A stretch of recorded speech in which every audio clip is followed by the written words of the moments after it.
The cameras flashed as she stepped onto the Time magazine cover set.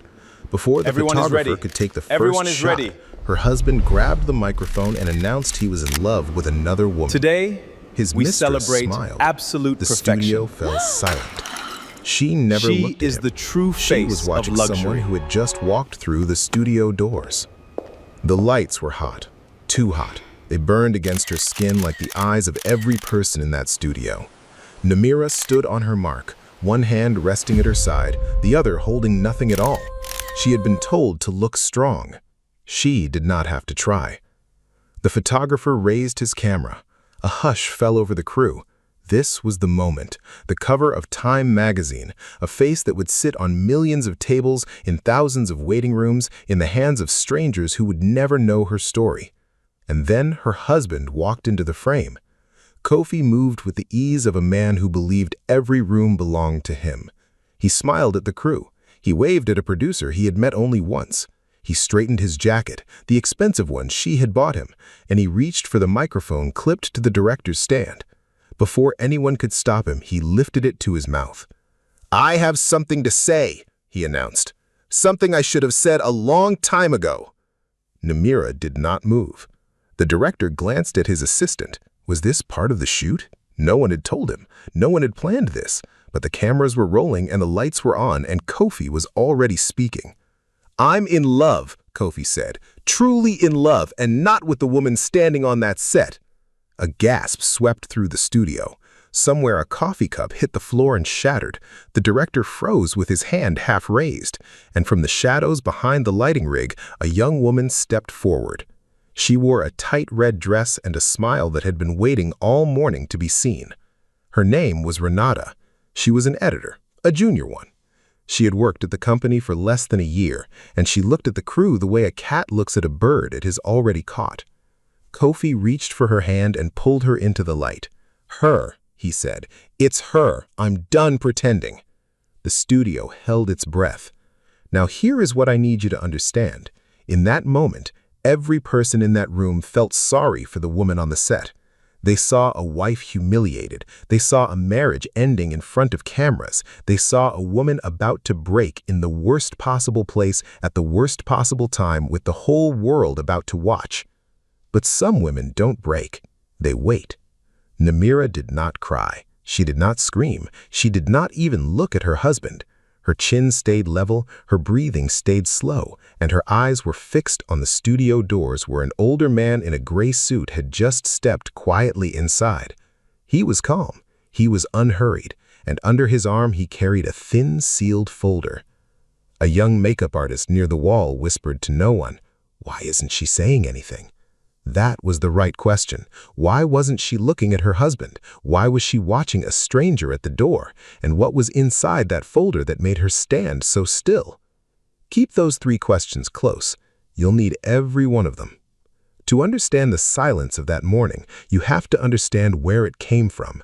You have to go back, far back, to a small apartment on the east side of the city where a girl once learned that the loudest voice in a room is rarely the strongest person in it. Namira was raised by her mother alone. Her father had left when she was 4, and he took with him nothing of value and left nothing behind but a name on a birth certificate. Her mother cleaned offices at night and took in sewing during the day. Their apartment smelled of starch and lemon soap. The walls were thin. The radiator clanked. The heat came and went on its own schedule, but there was always dignity in that home, and her mother guarded it like gold. "Hold your back straight," her mother used to say, pressing a warm hand between Namira's shoulders. "When the world tries to make you small, you decide how tall you stand. Nobody decides that for you, only you." On the night Namira turned 16, her mother gave her a gift wrapped in a piece of cloth. It was a silver fountain pen, old and a little worn, with a fine point that had written 1,000 letters. It belonged to Namira's grandmother, a woman who taught reading in a one-room schoolhouse in the South when teaching a child to read could still get a woman in trouble. "Words are power," her mother told her, folding the girl's fingers around it. "And a woman who can put her words on paper can build anything she can imagine. Sign your name with this one day. Make it mean something the world can't take back." Namira held that pen like it was made of light. She grew up reading everything she could find: library books with broken spines, newspapers left on buses, cereal boxes, stories scrawled in the margins of her own notebooks. She did not dream of fame. She did not dream of cameras. She dreamed of stories, of giving voices to the people the world had decided not to hear. When she was 23, she signed her first publishing contract with that silver pen. It was a small thing, a tiny press run out of a rented room, a handful of authors no one had heard of, writing about lives no one had bothered to print. She signed her name slow and careful, the way her mother taught her, and she made herself a promise. She would build something that lasted longer than she did. She met Kofi 2 years later. He was charming back then, quick to laugh, quick to dream out loud, quick to fill a room with his voice. He talked about the empires he would build and the names people would one day know. He talked about respect, a legacy, and being remembered. Namira loved how he believed in big things. She was young, and she did not yet understand the difference between a man who talks about tomorrow and a man who does the work of today. They married in a small church with folding chairs and borrowed flowers. Her mother sat in the front row and cried into a handkerchief she had sewn herself. That winter, her mother passed in her sleep, quietly, the way she had lived. And the silver pen became the last warm thing Namira left of the woman who taught her how to stand. Then came the hard years. Kofi tried business after business: a clothing line, a restaurant, a music label, a real estate scheme. Each one started loud and ended quiet. He was always one deal away from greatness, always one bad partner away from the win he deserved. And each time it collapsed, Namira quietly emptied what little she had saved to keep their lives from falling apart. She paid the rent he forgot. She covered the debts he hid. She believed in him the way her mother had taught her to believe in people, fully, without keeping score. But here's the part Kofi never saw. While she was holding their life together with one hand, she was building something with the other. In the corner of their apartment, on a second-hand laptop with a crack in the screen, she grew her little press into something more. She found writers nobody else would touch. She found readers nobody else was serving. She worked while Kofi slept. She edited while he was out chasing his next big idea. She dreamed in silence while he dreamed out loud. And in the worst year of all, when a printing deal collapsed 2 days before a deadline and the company nearly died in her arms, she did something she never told a single living soul. She walked into a pawn shop on a cold gray morning. She placed her mother's silver pen on the counter under the glass, and she waited while a stranger decided what her grandmother's hands were worth. "I can give you this," the man said, and named a price. It was not much, but it was enough to make payroll that month, enough to keep her writers paid, enough to keep the dream breathing for 30 more days. She walked out of that shop without the pen. She sat in her car in the cold in her full hour, both hands gripping the wheel. Then she dried her face, fixed her collar, sat up straight the way her mother taught her, and she drove back to work. That month she made payroll. Every writer got paid. Not one of them ever knew what it cost her. That was the kind of woman she was even then, before the world knew her name. She paid the price in private and let other people keep their pride. She would do it 100 times. She just never imagined she would one day stand in a room full of cameras and discover exactly how much that quiet, private strength had been worth all along. Remember that pen. It is not gone forever. No good thing in this story is ever truly gone. The company did not die. It grew, slowly at first, and then all at once. But here's the strange thing about quiet growth. The people closest to you are often the last to see it. Kofi saw his wife typing on a laptop late at night and assumed she was playing at a hobby. He saw small checks arrive and never thought to ask about the larger ones. He never noticed that the little press now quietly owned 3 others, then 5, then a dozen imprints across the country. He never read the contracts she signed at the kitchen table. He saw exactly what he wanted to see: a wife with a side project, a woman one step beneath him. And as Namira rose, Kofi shrank, not in his body, but in his spirit.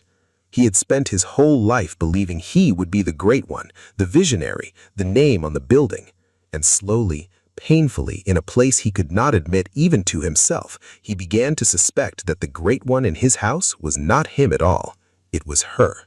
The woman he married because she believed in him, the woman whose belief he spent like cash until it ran out.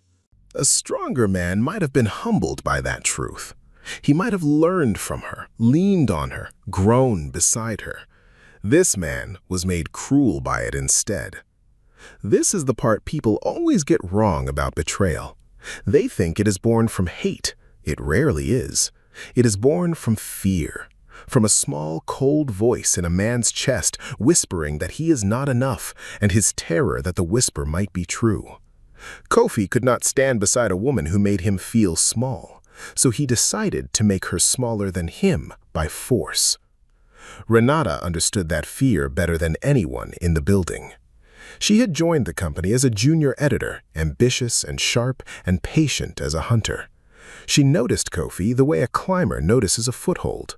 She praised him. She laughed at every joke. She told him he was wasted in his wife's shadow, that a man of his vision deserved to lead, that the company itself was being held back by a woman with no real fire. Watch closely now, because this is the truth she never said out loud. Renata was not in love with Kofi. She was in love with what she believed he could hand her. A title, a corner office, a piece of something growing fast.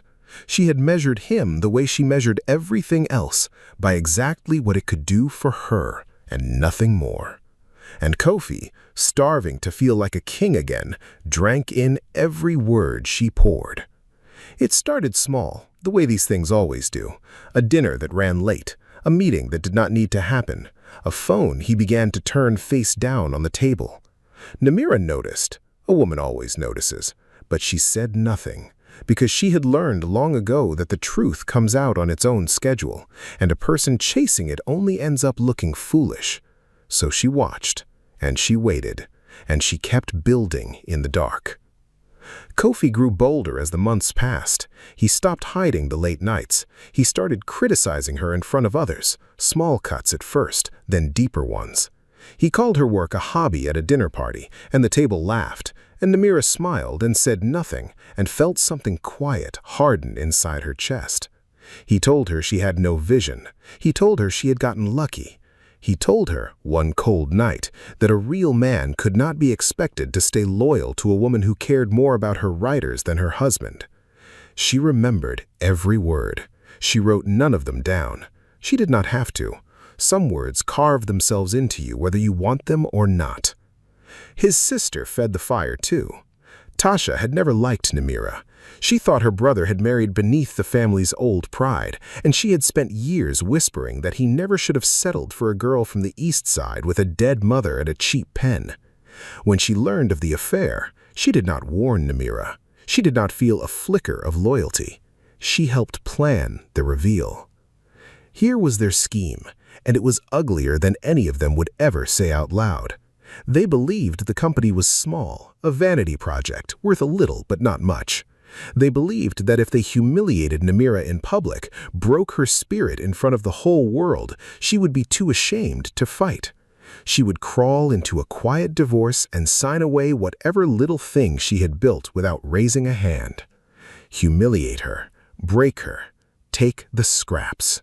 That was the whole plan, start to finish. They chose the Time cover shoot on purpose, not by accident. They wanted an audience. They wanted her shame to be witnessed by strangers, captured on film, impossible to take back. Tasha had called it making it real. But they did not know what they were standing inside of. They did not know whose building it was. They did not know whose name was on the lease, the payroll, the partnership, the very cameras pointed at her face. Namira knew. She had known for weeks. Whispers travel fast in a building, and a woman who built that building hears them first.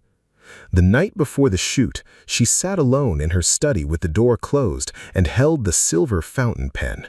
Because yes, she had gone back.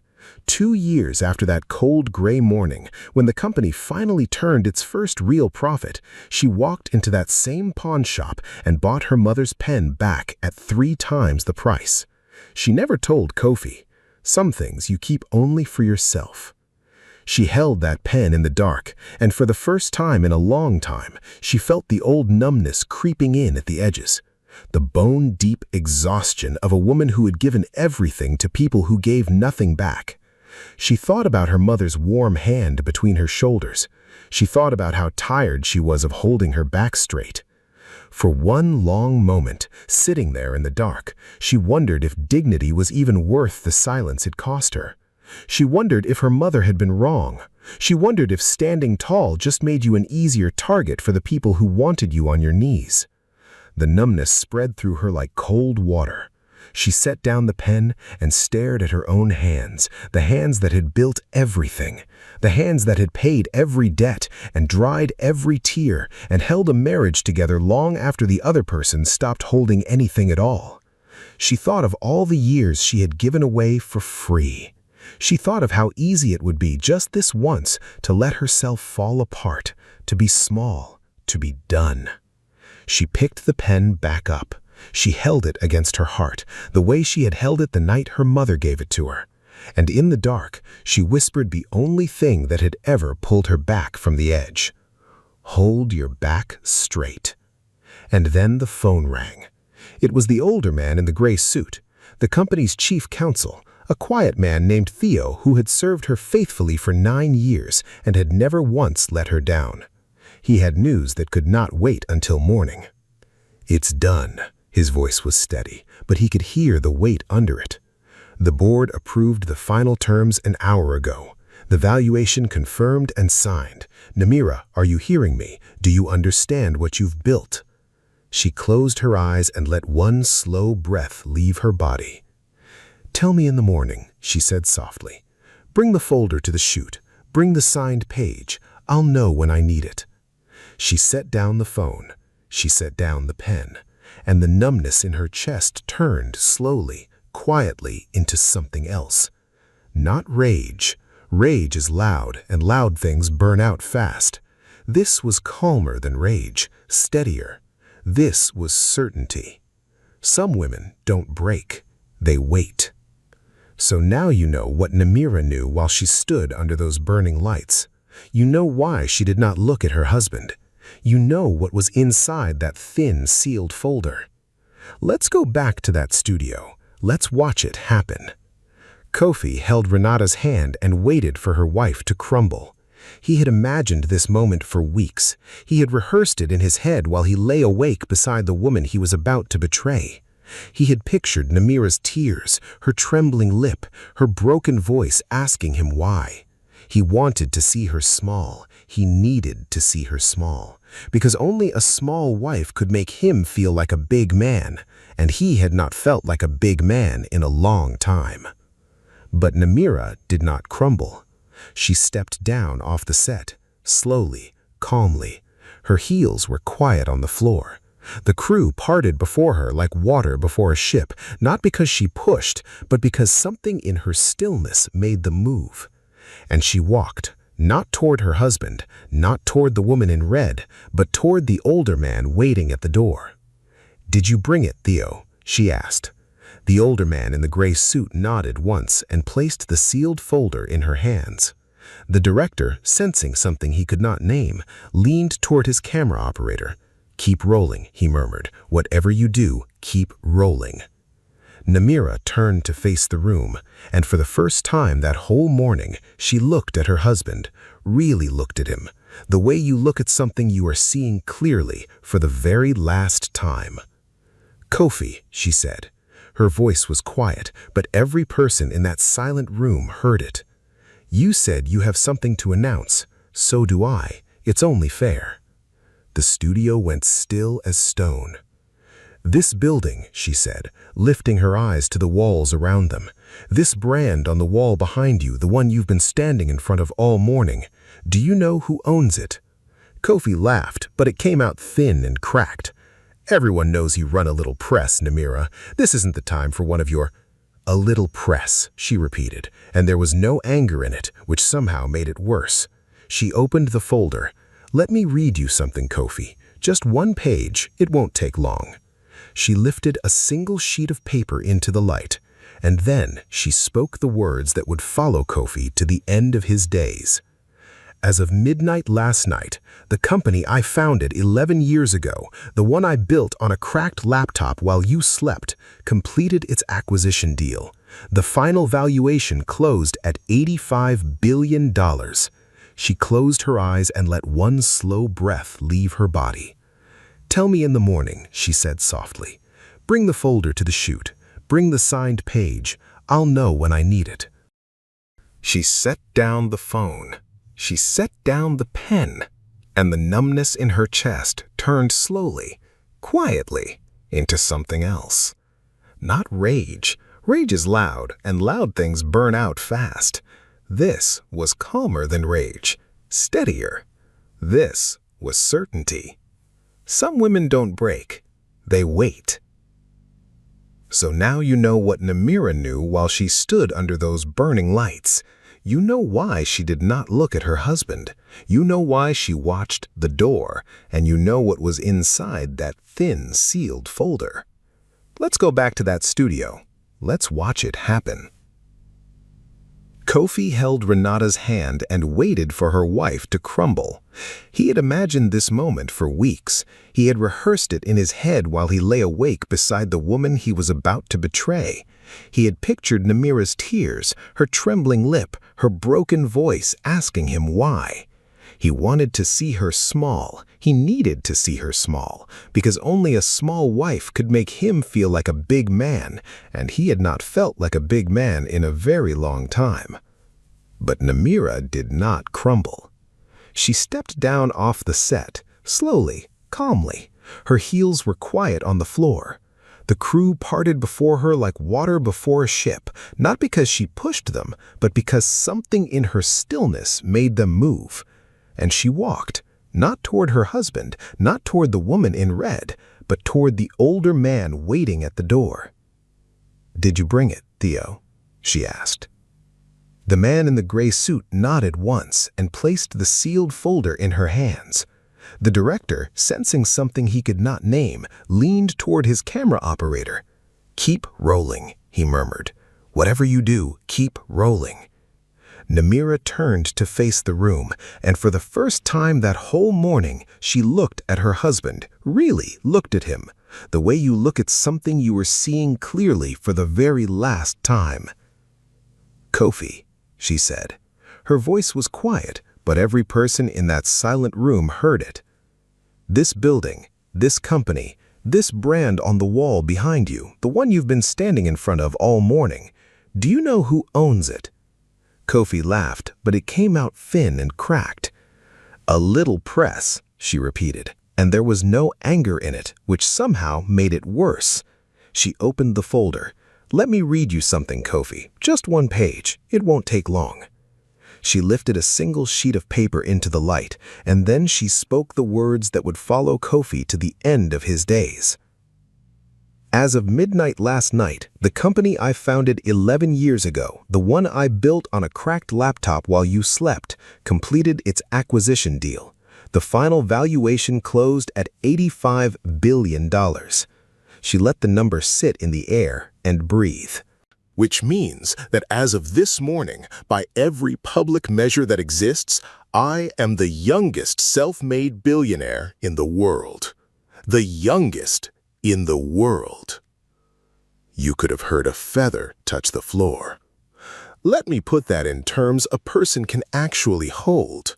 The woman Kofi had just humiliated on camera, the wife he called a hobbyist, was now worth more than every business he had ever dreamed of building, stacked end to end and multiplied past the point of imagining. A fortune so large it stopped being a number and became a kind of weather. And he had announced his affair while standing in the middle of her storm.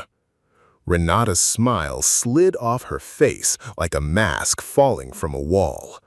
Kofi's mouth opened. No sound came out of it.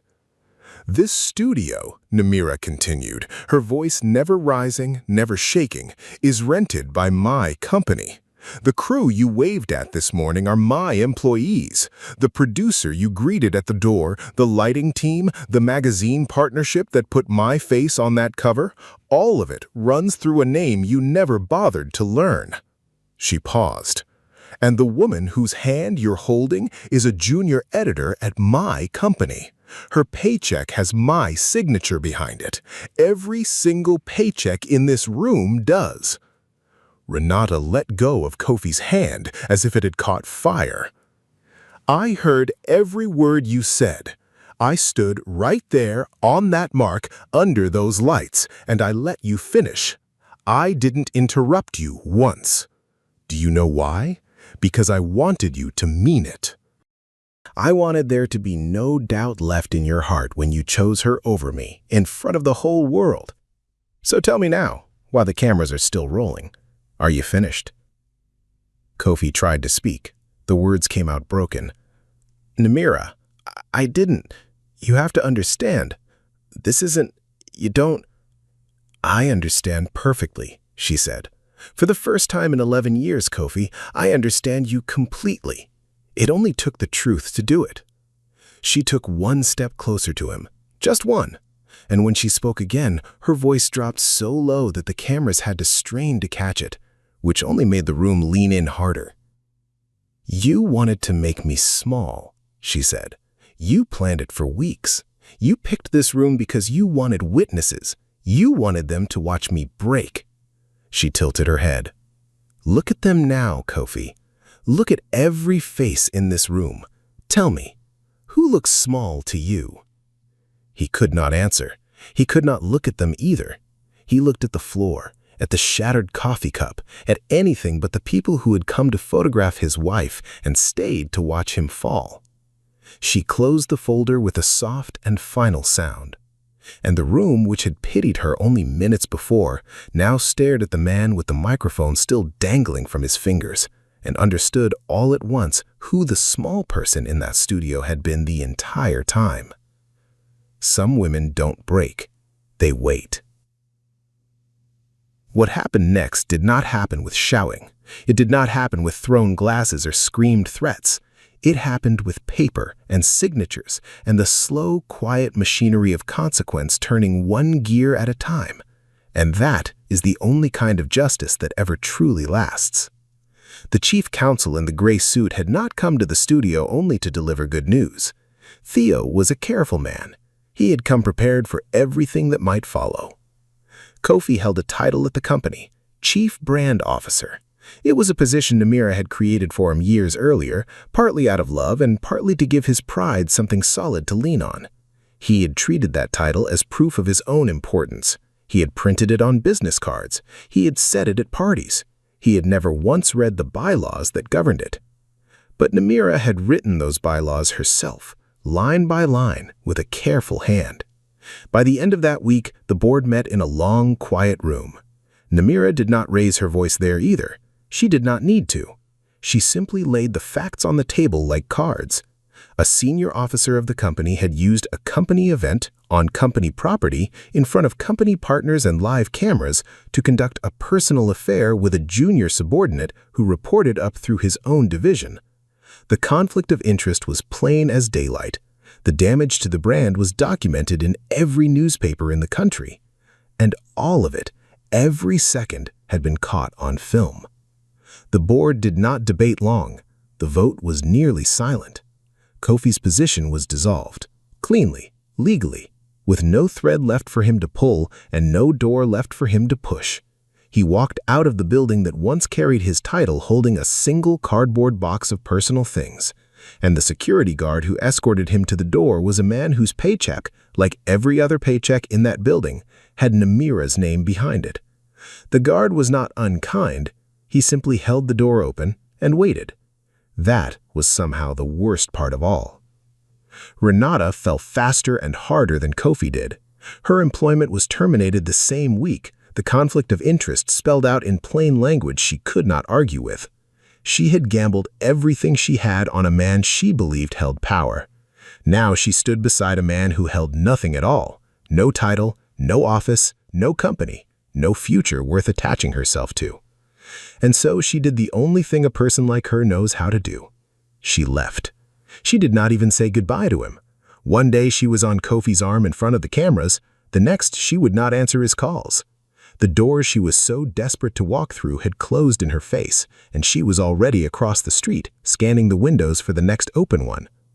Watch closely, because this is the lesson hidden inside her.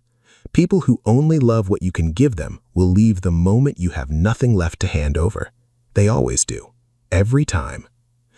Kofi, alone now in a quiet rented apartment, turned on his sister. He blamed Tasha for the plan that had ruined him. She blamed him for being weak enough to follow it. The family that whispered against Namira for years now turned its whispers on each other. Old wounds tore open. Old grudges came crawling back into the light. The family pride they had guarded so jealously cracked straight down the middle, and there was no money left anywhere to glue it back together. Tasha stopped taking her brother's calls by spring. By summer, they did not speak at all. And Namira did not gloat, not once. She did not call a single soul to celebrate the fall of the people who had tried to destroy her in front of the world. That was never who she was. That was never who her mother had raised her to be. When the divorce came across her desk, she could have left Kofi with nothing at all. She had the lawyers. She had the leverage. She had documented every dollar she had quietly poured into his failed ventures over the years. Every debt she had silently paid in the dark. By any measure of fairness, she owed him nothing. Instead, she was fair. More than fair. She let him keep what was honestly his. And then she added a modest sum on top of it. Enough for a man to start over somewhere quiet, far away from the cameras that had eaten him alive. Theo, her counsel, set down his pen and frowned at the figure. "You don't have to give him anything, Namira," he said gently. "Not after what he did to you. No court in the country would ask you to." Namira looked out the window for a long moment. The city moved below her, small and far away and full of people with stories no one had printed yet. "I'm not giving it to him," she said at last. "I'm giving it to the man I married 11 years ago. The one who used to believe in big things before fear ate him hollow. He believed in something good once, even if he forgot how. This is me letting that man go in peace, so I can finally stop carrying him on my back." She signed the divorce papers with the silver pen. Slow, careful, the way she was taught, the way she would always do it for the rest of her life. And as the ink dried, the late sun moved across the page, and the silver of the pen caught the light and held it, resting there on the open paper, glowing soft and quiet in a room that finally, truly belonged to no one in the whole wide world but her. Some women don't break. They wait. And when they are ready, in their own time, by their own hand, they sit down and write their own ending. If a quiet woman's silence taught you something tonight, then this story was made for you. Real power does not shout. It does not grab a microphone in a crowded room. It does not need an audience to feel sure of itself. The strongest person in any room is so often the one saying nothing at all, holding the whole world inside a thin sealed folder, waiting patiently for the right moment to open it. If this story moved you, stay close with us.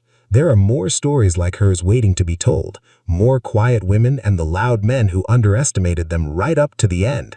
Tap that like button so others can find this story too. Leave a comment below and tell us the exact moment that hit you the hardest. And subscribe to the channel so you never miss the next woman who chose dignity over noise, and patience over revenge, and her own ending over the one the world tried to write for her. Because some women don't break, they wait. And so will we, right here with the next story.